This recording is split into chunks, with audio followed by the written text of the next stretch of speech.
adlaw mga higala mga langga sa kanindot gyud sa tong panahon karon grabe na jud kainita no sumayo kayo ang panahon og karong adlaw mga langga is half day ran ta mga langga tungod lagi kay mag-celebrate man ta og family day.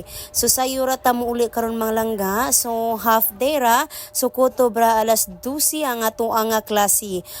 Unya karon mga langga, unsa man yung plano diha sa inyong family day?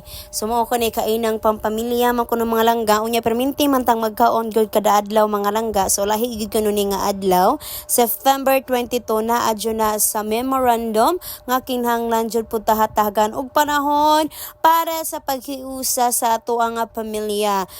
Nya asa naman yung plano mga langga, kaya mo ang plano diri is ari gid sa balay kay wala mami plano nga mo gawas-gawas kay wala may kwarta agoy. Og diya day mga langga ko sa nang giari ako mga athlete mga langga kay ilahang duha is nagkahapit naman god.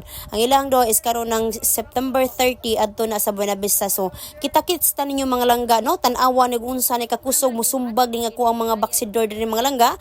So ubanay ko ninyo or ubanay mi ninyo magtan-aw tag-usa inag ka September puhon adto sa cultural, yes, adto sa cultural mga langga pagaduwaon ng ilahang boxing. Good luck ninyo mga dudong no, tarunga gyud og sumbag og defense sa inyong kaugalingon. Unya kay alas 12 naman mga langga, sumauna nanguli na gyud ang mga bata para modulong na sa ilang tagsa-tagsa ka mga pamilya.